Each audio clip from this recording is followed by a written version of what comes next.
Hey, Zordon. Zach, urgent news. Studson Studio is making your Mastodon Zord out of garbage. Right, I'm morphing out. Mastodon! Studson has already hit legs. He's worked chest, which means it's time for Arm Day, using the power of the Black Ranger and the mighty Mastodon Zord.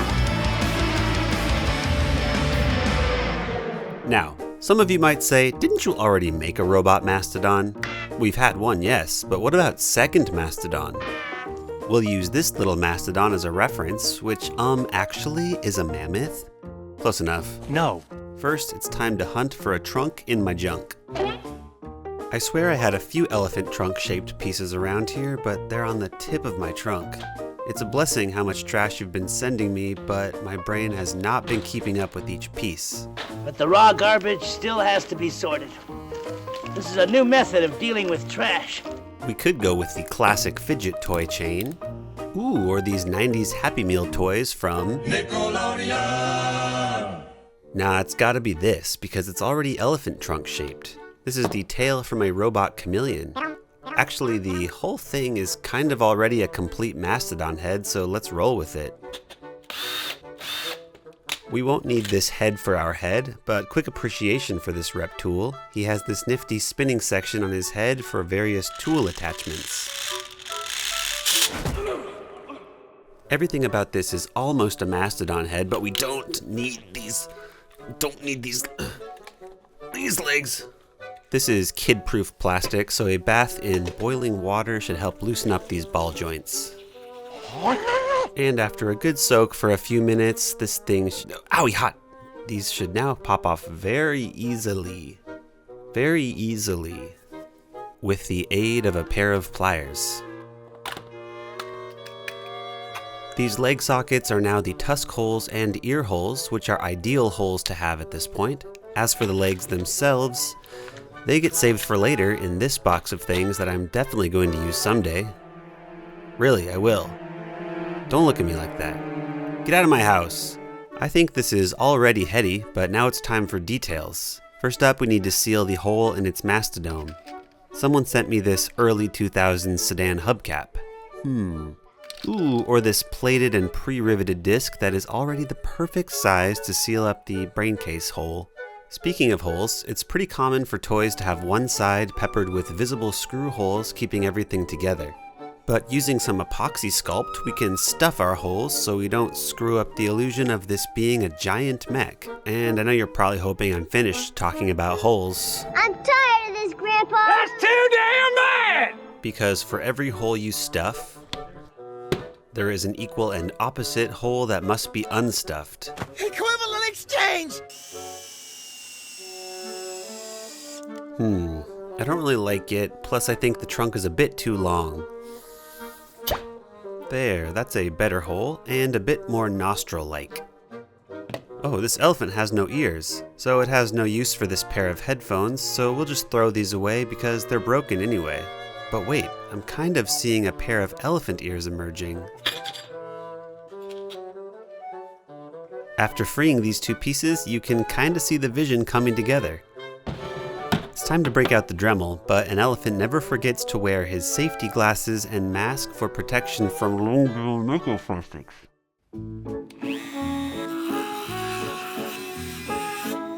Conveniently, these ears line up right with the leg sockets.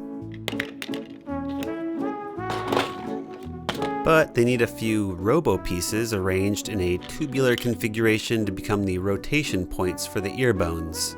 I say rotation points, but I'm ultimately going to glue these all in place so I don't have to deal with the joints getting loose. Like that. The backside of the ears are a bit of an afterthought though, just slap on some gears and levers to imply some sort of acoustic business. More important than backs of ears is fronts of eyes, which I'll be making out of Gundam feet. Specifically the heel of the Shenlong Gundam for the curious Gundam fans out there. Okay, back to these ears, because you know what they need? Guns. Well, not literally, but guns do make nice mech details, and the more I looked at the ears, the more I thought they needed a larger and more rounded profile. So with some bent tubey bits and carefully selected Gundam shins, the ears are a bit more domineering. The Mastodon head becomes the shield of the Megazord, so these Dumbo ears now have more surface area to deflect oncoming attacks. But now I'm thinking we need to truncate this trunk to prevent it from dragging on the ground. If my trunk was that small, I wouldn't draw attention to myself, pal. Sprouting out from here, we'll start to build out the tusks. Oh, perfect, 2 of the same piece. Oh, perfect, 2 of the same piece. These Gundam legs will be the start of the Mastodon's tusks. Then for these 2 spots, oh, not perfect, this piece is one of a kind. But maybe we can split it open to fit on each side of the head. A segment of this model kit completes the jowl sheath for inserting the leg tusks, which currently look like 2 legs. Not ideal. Time for an ankle trim. What we have left is a big meaty Gundam calf, but after attaching a series of tubes, I'm curving the tusks around until they come to their final point. I have no idea what these are from, but someone sent me a whole bag of them.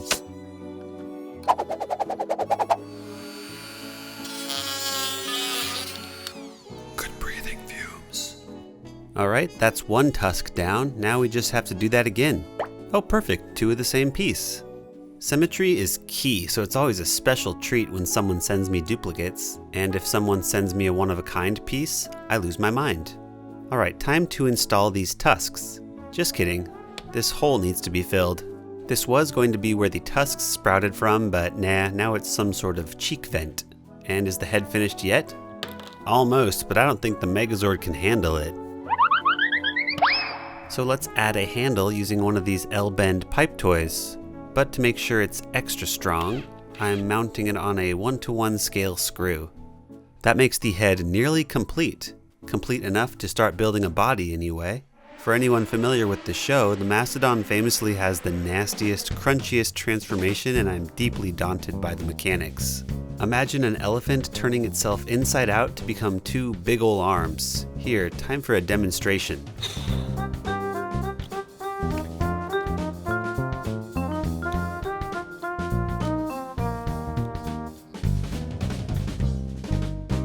Okay, maybe it doesn't seem that crazy, but I'm working with junk here. And also this well-timed delivery of Transformers parts that someone sent me. In the fake rules for this pretend game I'm playing, using these parts kinda feels like cheating, until I invented a house rule where if I break the parts down into their simple components, then it's legal. I don't plan on using these round pieces, but listen to this. Nice. Son. This is my box of things that have been categorized by Big. I'm looking for a piece to be the start of the Mastodon belly. I knew I saw something. Like most of the things people send me, I have no idea what this is, but it's a great starting point for mounting the hinges for the front legs. First, I'd like to start with super glue for a strong, immediate grab and for setting the angle. Then I come back with hot glue for a flexible yet strong grip. If you aren't using 2+ glues in each bond, you need to rethink your glue maxing. Steve wrong. Using a couple of these empty label cartridges, I want to create a set of double doors, but they need some trimming.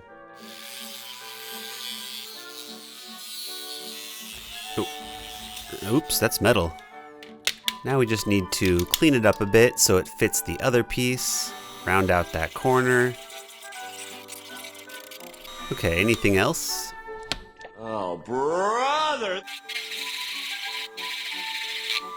These hinges are a bit precarious, but after some glue maxing, they felt pretty strong. Then for this last gap here, more cartridges, which takes us over to the side and this very bulky round hinge. But if we continue this tube with more tube, it will look intentional. The trick is to make the hinge resemble some sort of crazy Zord cannon on the side of the Mastodon. So wherever there is free real estate, I'm adding little bits and bobs to distract you from the thick child's toy underneath. It's time to think about feet. But before that, legs. This is a dollar store flashlight, which looks a lot like Mastodon thigh armor that protects the feet. the feet of which will be made out of these tanks. The plan is for the 2 pieces of Mastodon thigh to sandwich the tanks in the middle, which is, again, the back feet, which also eventually fold around to become Megazord fists. I know, it's a lot, stay with me. Okay, actually don't, we'll come back to that. A perfect transition back to the body, where I want to finesse how to attach the Pterodactyl chest. 2 Zord videos ago, I planted these little knockoff Lego pieces as the connection point. Everything is riding on whether these 2 teeny snaps can handle the heft of the Pterodactyl. While keeping everything in position, I'm building out the neck collar area with mostly Gundam and robot armor and these mysterious things someone sent me, which took me a while to finally identify as Rubik's Cube pieces. Oh, here's the rest of the Gundam foot that became the Mastodon eyes earlier. Then all that's left is to fill in random gaps with miscellaneous pieces. And if they don't fit, just make it fit. And that should do it for the Megazord collar, which means my undiagnosed ADD will allow us to return back over to the legs already in progress. So between each Mastodon thigh, there is a foot/fist. But the trick is it has to pivot on some sort of an axle, and a few of these connecting tubes might just do the trick.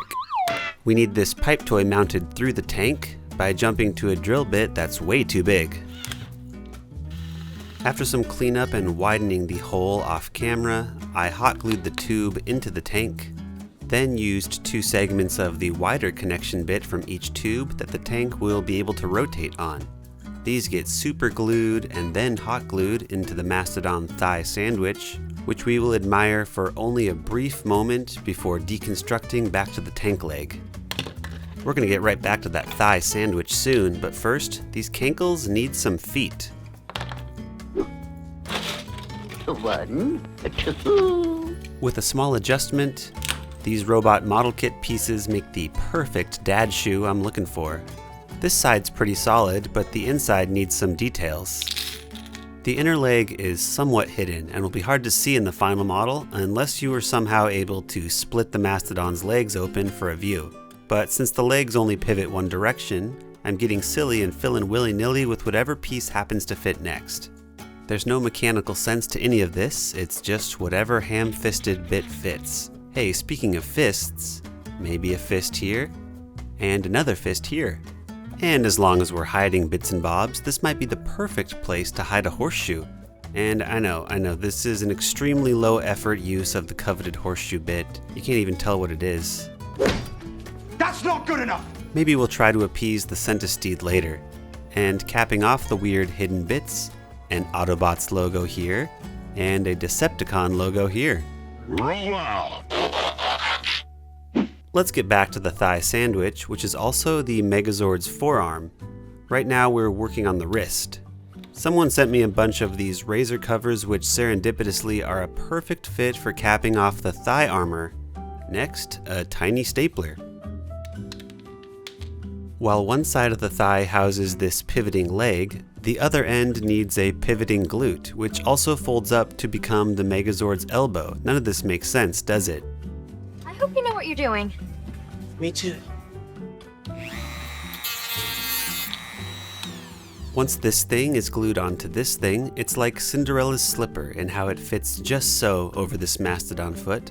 And almost as if it was designed to pivot on a Zord leg, the circular areas of this mini stapler are perfectly positioned to mount more of my favorite tube toys for rotation. These legs fold in nice and neat, but I'd like to see a smoother transition between these 2 pieces, and I've got just the curves in mind. These are just a few of the deodorants you all use, but to whoever sent this brand, great curves. My brand!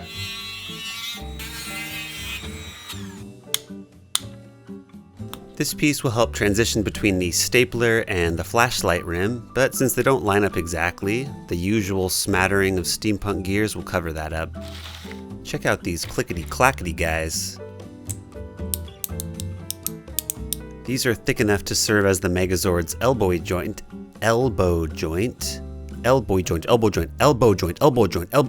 It can't be done. You try. I'm building out the beef of this elbow with a few pieces, such as this grinder from a salt mill, But now I'm concerned that while this looks sturdy, the strength might not be there for the weight this needs to support. Oh centistede, please lend me your mini-hooved strength. The horseshoes are back, but not for their visual appeal. These are made of metal, so their pinch strength will be unmatched in keeping the elbow joint tight. It's pretty tight. To make the arms rotate, my beloved pipe toys are perfect, but need to be chopped down to size. These tubes go on the inside though, inner tubes, so for the outside, in walk the robot feet from some random robo model kit.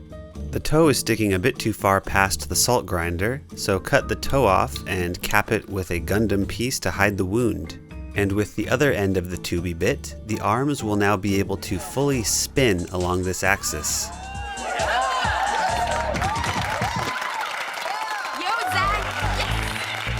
Alright, quick spatial orientation of what we're even looking at here. We've reached the next pivot point, the Megazord's shoulder. This clicky and twisty Lego piece will be the intricate shoulder bones. Not just the Megazord's shoulder, but it's anatomically kind of the Mastodon's shoulder as well. I don't know, this thing is weird. The front legs curve around and become the back legs. It's messed up. That's messed up. These arms are going to be pretty heavy, so we need to get serious about attaching them to the body. Hot glue and super glue might not cut it. I've got an idea. The idea is a screw, which perfectly lines up with the hole already present in the label cartridge. Man, when random things work out like that, it makes me just want to dance. Great move, Zach. Now that we can functionally attach the back legs, it's time to focus on the two front feet. Someone sent me a bunch of these things that when mounted under the body are perfect leg length. These are parts from a basketball toy, but in my opinion they look more like mech legs minus the foot. A revelation. What if we added more leg to this leg? Double leg. This is a proper sized leg and balances out the literal tank legs in the back. This foot piece really didn't want to cooperate with super glue, so I'm backfilling with hidden globs of hot glue on the inside. Whoa, Lord knows I want toes, and I have a handful of these little cuties that make precious feet cannons. But you know what they say, spoil a man with front toes, and you know where his mind goes. Which is a relief because I happen to have exactly enough of these little yellow nuggets to outfoot each foot with 3 toes. Oof, that looks really bad actually. Hey, have confidence in your skills. You're right, I've already committed. For the front legs though, those dumb toes are pretty peak, so the rest of the bit accessorizing is pretty par for the course. The name of the game is fill in all remaining gaps and holes, and brother, that's my favorite game. Unlike the back legs that are able to be folded in when the Mastodon goes Megazord mode, these legs will be locked in place on the Megazord's back with a healthy dose of hot glue. Now to blend these legs into the undercarriage, starting with this spot. Is it time for horseshoes round 3 in one video? I think it is. And as long as we're down here between the Mastodon's legs, what other bits can we fit on this blank canvas of plastic? I planned on filming this entire process of filling out this section, but then I got distracted, and so now I need a transition to help carry us back over to the Megazord's arms. Zach, help me out. Always remember, the hand is quicker than the eye. We last left the arms by capping it off with these skinny twigs, but now we need Boulder shoulders. This razor case is perfect size and shape, but I don't like that someone engraved their name on it.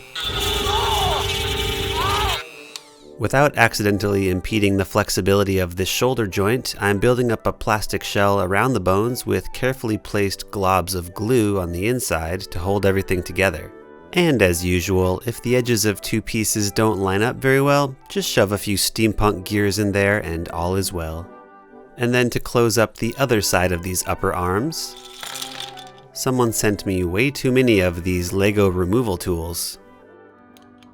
A few random pieces to fill in the underside of that tool, and because these arms are also legs, we're capping off the shoulder with a piece of Gundam calf. No further details are necessary on the upper arms because they're almost entirely hidden under the Mastodon's big red M, which later become the shoulder pauldrons of the Megazord. They are, in my opinion, the most iconic part of this Zord, so let's go dumpster diving and make those now. So many options in my box of big things, but I call upon the power of the large plastic hanger and bubble tape container. See how these two pieces already nest perfectly together? When you find a most auspicious piece for a combining Megazord, it makes you just want to dance.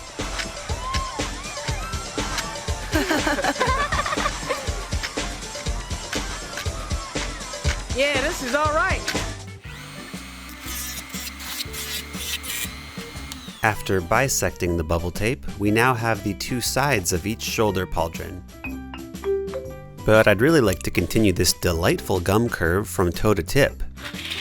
I think this unidentified object is from a UFO model, and I want to believe it's exactly what I'm looking for. With the shoulder chassis taking shape, now we need something to fill out the canvas for the big red M. Steampunk wing?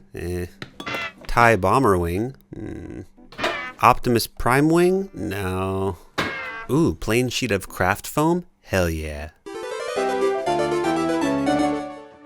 And what do you know, it's a perfect fit. Guns. From the gun bin, this pair of Gundam bazookas completes the plastic frame around the foam. Now we need something to space these approximately yay wide. I think this is the third pair of repurposed robot feet used in this video. What can I say, I'm a feet guy. I think this is some kind of Star War. Here's some money. Go see a Star War. A lot of good parts here, but what I really want are those flat panels adorned with greeblies. First, clear these away.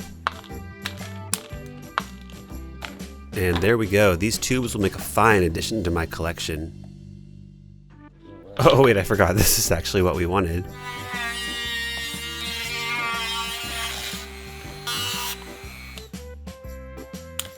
And wow, it's an exact, seamless, perfect fit. Once we fill the gaps with super glue, that is, and simulate a very lazy welding job. But what about the rest of the shoulder? Well, there's a lot more Star Wars where that came from. The rest of the shoulder is filled in with the usual smattering of miscellaneous bits, like this selection of 90s action figure accessories that someone sent me that I'm about to chop up. Next, that space right between the bubble tape containers.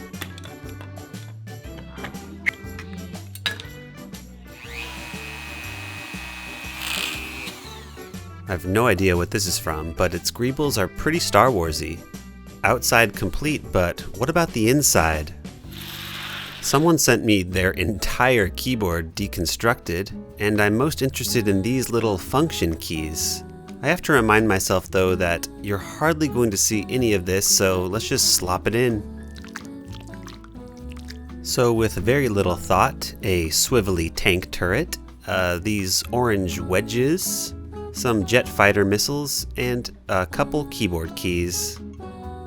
Now what if I was to tell you that I forgot to figure out how these are supposed to rotate before gluing everything together? It's too late to add my trusty pipe toys now. Unless magnets. Now I think I need 2 per side, which means 8 of them.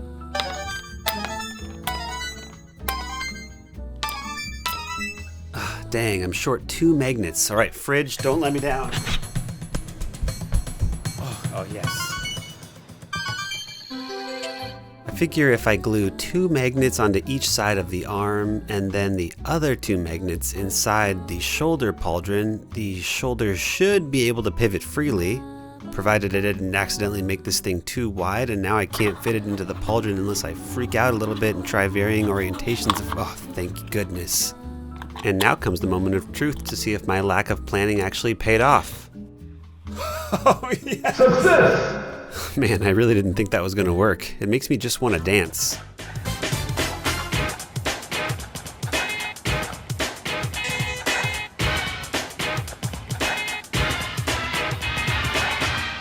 And that's hip-hop keto. Now, you can't spell Mastodon without its red M and M and M and M.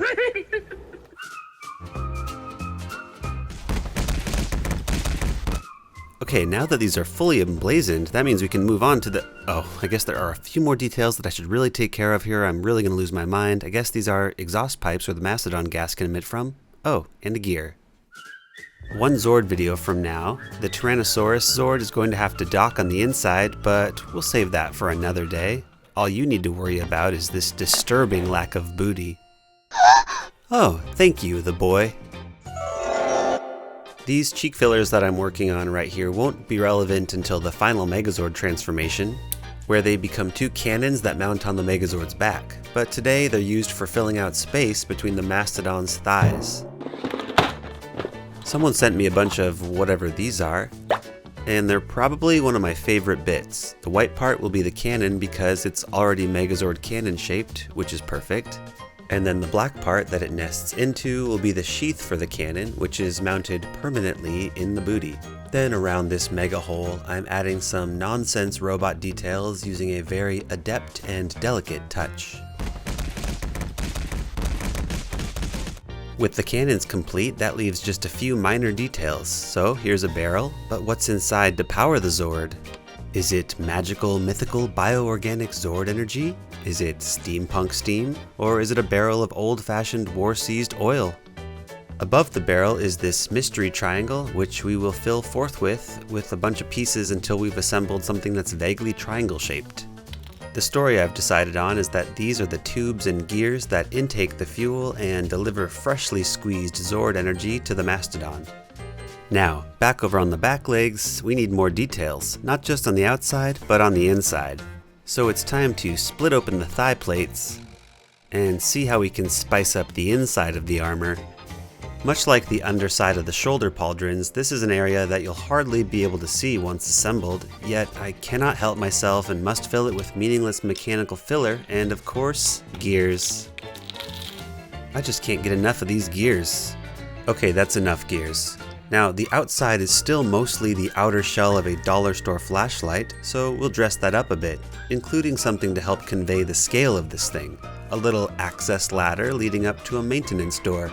And behind the door, just all those nonsense gears from a few seconds ago, making maintenance meaningless. Now, the feet are complete, but recall that these feet become fists. But right now, these feet turn into the fronts of tanks, which simply won't do. When I started this project, I had aspirations for articulated fingers, visions of double-jointed digits that could grip anything, but calling what I'm making here hands would be quite generous. This is nothing more than a glorified tube surrounded in a wreath of finger-like structures. But that tube is going to do its job of holding a sword and shield come Megazord time, I tell you what. We have come to the final detail before painting. Rivets. Okay, let's count them this time. We have 1, 2, 3, 4, 5, 6, 7, 8, 9, 10, 11, 12, 13, 14, 15, 16, 17, 18, 19, 20, 21, 22, 23, 24, 25, 26, and 1,351, 52, 53, 54, 55, 56, 57, 58, 59, 60, 61, 62, and 1,363 rivets. Like every Zord before this one, we begin with a basic base coat of black paint. Then graze the entire thing with a heavy-handed dry brushing of chrome silver until we've achieved a well-loved and tarnished Zord look. And now that we've painted the Mastodon black and then silver, it's time to paint it black again, because that's what color it is. So we'll paint it black by using Sea Blue. I considered calling up Boyle Hobby Time to learn the secret formula for Black 5.0, but the darkness would be too powerful and wash away all of these details. So instead, I'm opting for a little cup of coffee creamer, containing some gloss varnish to help blend the subtlest collection of dark blues I had. The other nice thing about cool blue is that it contrasts nicely with the other warmer colors on the Mastodon, like the red and the yellow of which is a nice warm blend of vitamin C enriched tangerine shades. Tang. Wow. For the big red M, let's go with the reddest of reds, but we'll spice it up with a blended pink gradient to add a highlight. Then a glowing green eye, and it wouldn't be steampunk unless it had a smattering of copper pipes. Now time to morph this Mastodon into a nasty Don with a rusty oil wash.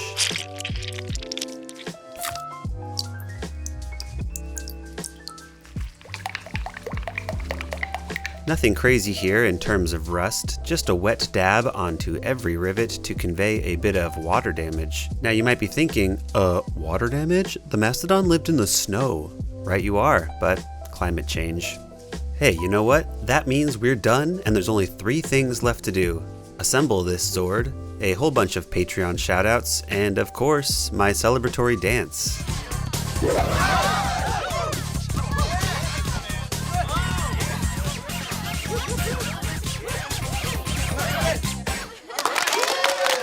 And our winner is Zach! Good job, man. And that's it. Stick around till the end to see the Mastodon transform into arms, but now there's nothing more to say except it's Morphin time. Mastodon! Ollie and Davey, Cameron, JK, Isaac and Noah and Madeline May, Moon Jellyfish, Meredith Hagen, Leggy Beepus, Mama Hooligan, M Pixelated, Pope, Douglas, Creon Velo, my personal savior Birdo, Matthew Gilligan, Rocky Anoji, Sierra Horton, Sierra Demery, Alien Barbarian Michaela, Hello Miss Cosplay, Vispana Fiolka, Declan Matthews, Matthew Dirksen, Opal Raimi, Rylan Gibson, Tati, Stephanie Landry, play her Inky, Jenny Cook, Liam and Maggie, Julian, Ari, Ellie, Emmy, Sun, Sunny, Lauren, Wilson, Leticia, Zacharias, Valkeauya, Hillbill, Hibbity, Gibbity, D-Cats, Tyrannosaurus, Rid, Onyx, the cool dude, June Song, feeling blue, bless all the Lord Lawless, Crows,